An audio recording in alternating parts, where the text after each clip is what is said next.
I've probably listened to the album Donuts a million gazillion times, and the reason for this is because it's amazing. Alright, if you have or haven't listened to it, I don't care. Get yourself a good pair of headphones and listen to Donuts. I mean, J Dilla recorded the majority of it while he was in a hospital bed while he was dying of TTP and lupus. And this is probably one of the reasons why it's so well known. But from a pure production standpoint, it is phenomenal. It's composed almost entirely of clips of other music, but interspersed with additional samples and things like that thrown in. And it's just a one-of-a-kind work of art. Welcome to another episode of Ancestors Unveiled, where I'll be talking about the ancestry, patrilineal and matrilineal, of somebody that I admire. And today we are going to be talking about J Dilla, the great hip-hop artist whose classic album Donuts was released just 3 days before his death. So without further ado, let's get into the ancestry of James Dewitt Yancey.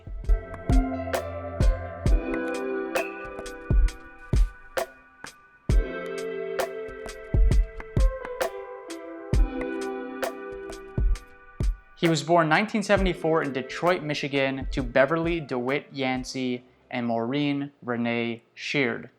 And before we get started, I have just one favor to ask you, which is that you subscribe to the channel if you haven't already.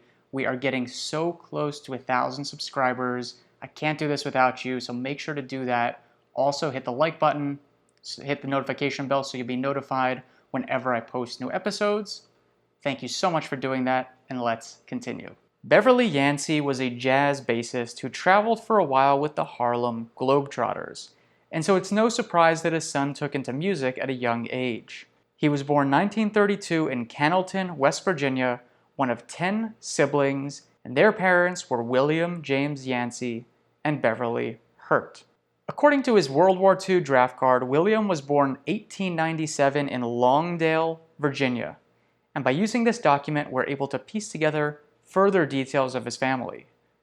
You see, the card mentions a relative, Dan Yancey, living in Newtelburg, West Virginia, also known simply as Newtel. And by using censuses from between 1900 and 1920, a family falls into place. Just like his son, William was also one of 10 siblings, children of Robert Burns Yancey and Betty Boyles. Robert was a coal miner turned minister who hailed from Louisa County, Virginia. And as a 17-year-old boy, we find him living in the funny-named township of Lickenhull in the aptly named Goochland County, Virginia. His parents were William Yancey, born around 1822, and Edmoniah or Nancy Hudson, born around 1817. And it is with them that the trail runs cold. You see, tracing African-American ancestors past the 1870 U.S. federal census is very difficult and in some cases impossible because of the fact that this is the first census taken after the Civil War ended, and it's the first one that Black individuals were listed by name on the census. And so finding anything from beforehand is very, very difficult. Now, I was able to find a Freedmen's Bureau document showing the marriage of William and Edmoniah. And this document is from 1866, so just after the Civil War ended. They had clearly been together before, at least 13 years prior, because of the fact that Robert Burns was born around 1853.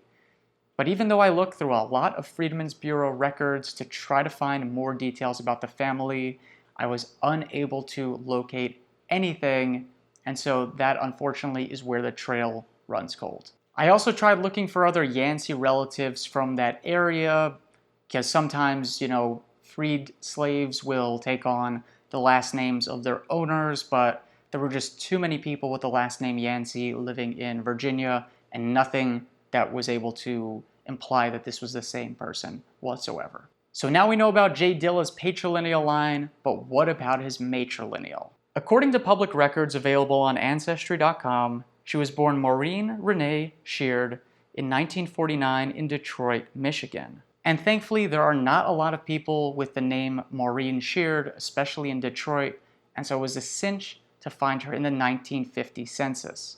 This document teaches us a whole lot about the family, since there are 4 generations of women on the same page. Her mother was Maybelline Cornish, born 1930 in Detroit, and by the time her daughter was 6 months old, she had separated from Maureen's father, Robert Sheard. Maybelline's parents, Edward Cornish and Eva May Robert, married in 1928, and from the marriage license we see that Eva was born in Georgia and that her parents were named William Robert and Mary Hill. Now the surname Robert fluctuates quite a bit. In this document and the 1950 census, Mary goes by Robert, but I was also able to find another son of hers, Henry, who went by Roberts, and the census is even more confusing. Because in 1920, Will and Mary Roberson were living in Atlanta, Georgia with their 2 children. But by 1930, they had moved to Detroit and were living under the last name Roberts. Mary was a domestic worker for a private family, while her husband drove as a chauffeur. But sadly, I could not find any further details from the family. William died sometime between the 1930 and 1950 census, and despite there being a lot of Detroit death records available online, I wasn't able to locate his, or if I was, it didn't have any details about the family. And even more sad was that I could not figure out when Mary died.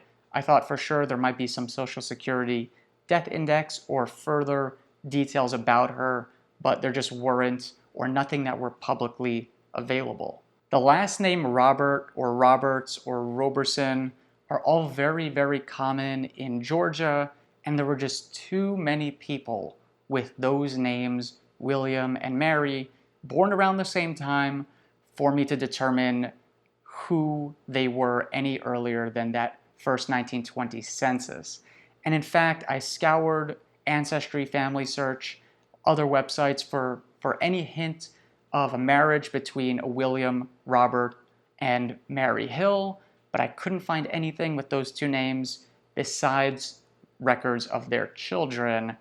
And so sadly, this is one of those cases where the dead end comes from the fact that A, there are a lack of Atlanta records that are available online, and B, it's just such a common couple of names that there's no way to determine who the person or the people actually are. So we got as far as J. Dilla's great-great-grandparents on both his matrilineal and patrilineal lines. Clearly the patrilineal one goes back a lot further. This goes to show how difficult it can be to trace African American ancestors.